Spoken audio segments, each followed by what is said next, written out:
My guest today is Jonathan Johnson, the CEO of Overstock. Jonathan, welcome to the program. Thank you, Jason. I appreciate you having me on. Our pleasure. Now, let me set just a little bit of context for our discussion today. Just over a year ago, the Journal Services Administration launched the e-marketplace portal initiative, awarding 3 proof of concept contracts, including one to Overstock, to provide and make it easier for agencies to buy through commercial platforms. Now, back in June 2020, GSA said the goal of the proof of concepts are to provide a modern buying platform for agencies, increase transparency on what some estimate is a $6 billion, that's with a B, $6 billion market.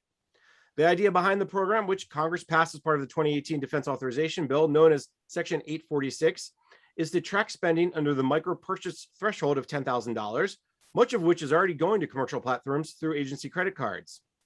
So here we are a year into the pilot. Today we're going to get an update on how that e-marketplace portal initiative is going and what are some of the trends and benefits agencies are seeing. And that's where my guest comes in. Once again, I'm joined by Jonathan Johnson, the CEO of Overstock. So I gave a brief history. Let me start at the beginning. The e-commerce commercial platform, give the folks who maybe aren't familiar with this concept, what is it? How does it work for Overstock? Well, it's really meant to make the purchasing experience easy for someone at the government looking to buy things on Overstock. We have concierge white glove service for any purchaser. The price is an everyday low price. It's not waiting for a sale or anything like that. Products are easy to find. We've got a great search engine that makes, whether you're looking for office supplies or furniture or other kind of furnishings for the office, really easy to find. And importantly, you're able to search by minority-owned businesses, women-owned businesses, small businesses, as you have to meet the needs of your purchasing groups. Easy to do, and all can be done quickly online.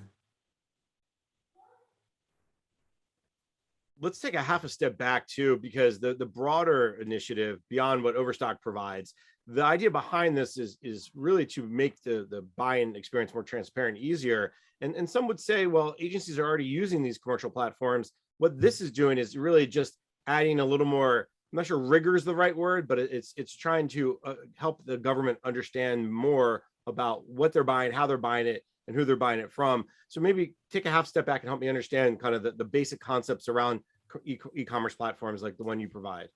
Yeah, so we provide easy reports to the government agency for what they've purchased and what kind of vendors they've purchased from, so they can know they're meeting certain requirements.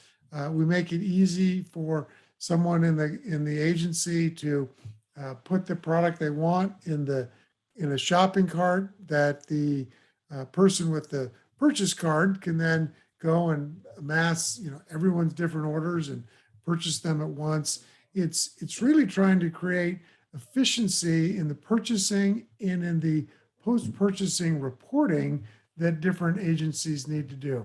This is all about ease. It's all about simplicity, and it's all about trying to make any kind of red tape or bureaucracy that's associated with the purchasing go away, or at the very least be simplified. In many ways, somebody may say, well, Jonathan, that's great, but I have a credit card.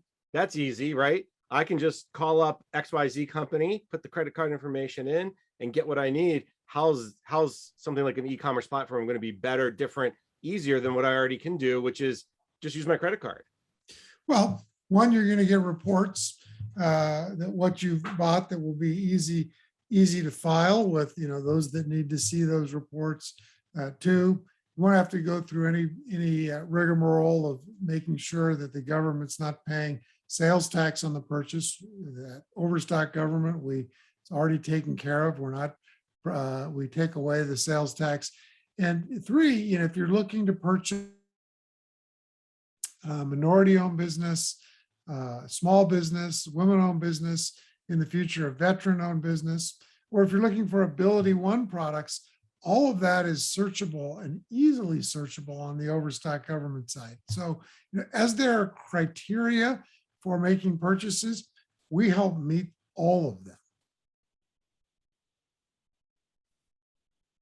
Now, you didn't use the word, but I'll kind of maybe try to paraphrase a little bit and say it's really the transparency piece, right? If you go to a different platform with your credit card, you think you're buying product X, but that product X may be done by a third party, may not be, there may be some counterfeit issues, there's a whole supply chain, but it's really the transparency, and when it goes back to the socioeconomic side too.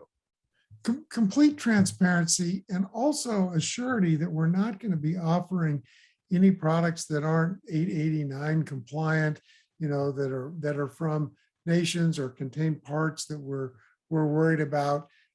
Transparency and ease would be the words that I would just emphasize on what Overstock Government provides. One of the big problems that we've heard about over the last, decade plus, or probably 30 years with the credit card, is that lack of transparency. And one of the things that this entire initiative is trying to do is give some better understanding to where this money is going, how's it being spent, and then kind of better tracking. Is when you all were thinking about bidding on this and decided to bid on this, was that to you the biggest goal, the biggest problem that GSA and this initiative was trying to achieve? Sure. Transparency and tracking. Also, ability to find product more easily, to find it, to return it easily. All of our returns are free. There's free shipping on the front end. There's free shipping on the returning end.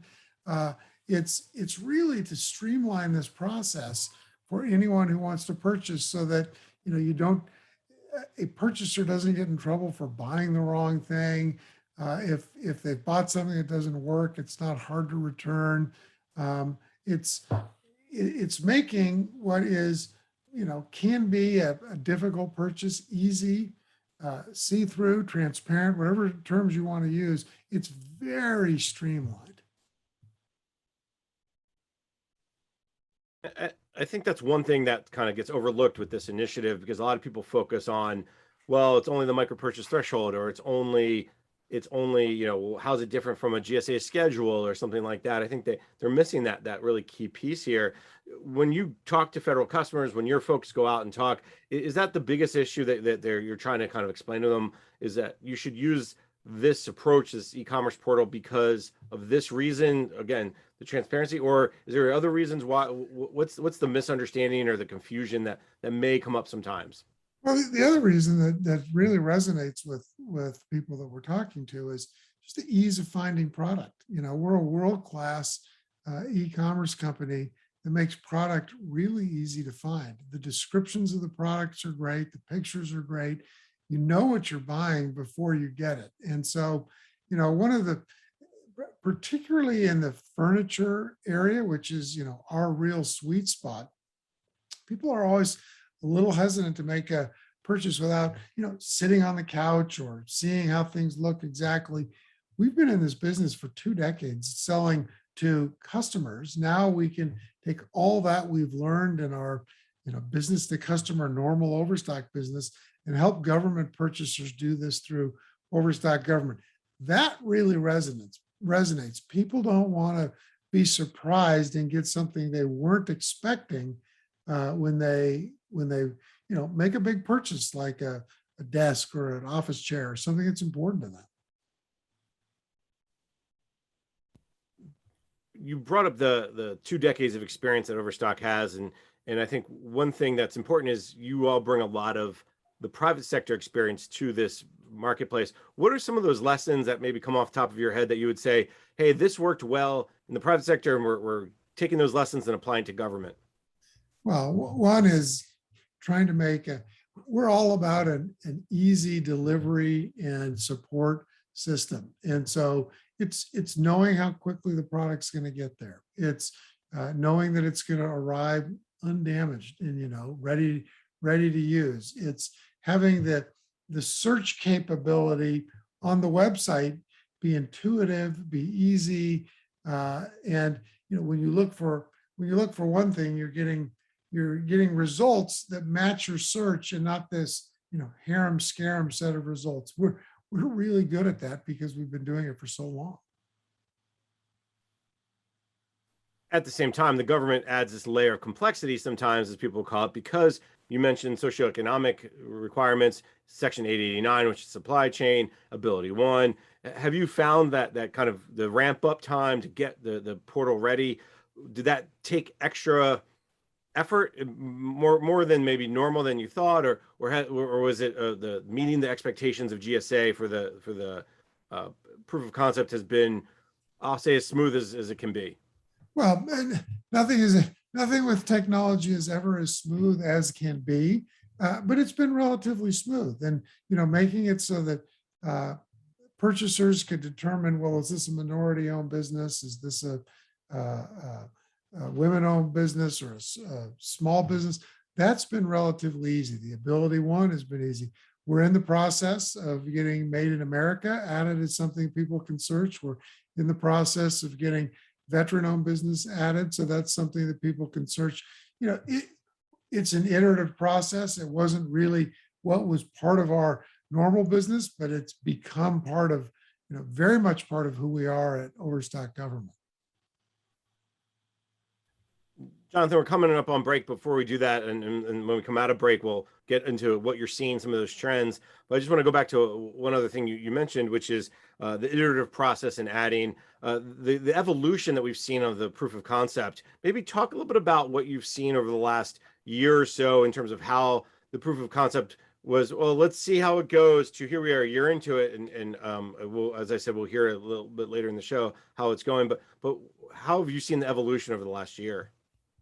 Well, it's been a slower process than we expected, but that's because people want to test it. They got to get signed up to use it. That's all relatively easy to do, but it is a hurdle to get in there.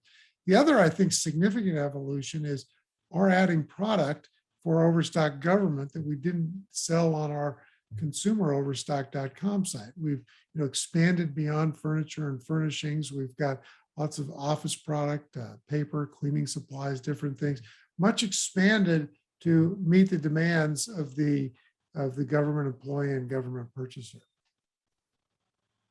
I imagine when the pandemic hit and people needed the cleaning supplies, the office products, the stuff for home use as well, that was really what kind of drove that need, that for you all to kind of take a half a step back and say, what are some of the related products that we can start selling? Did the pandemic drive a lot of that evolution?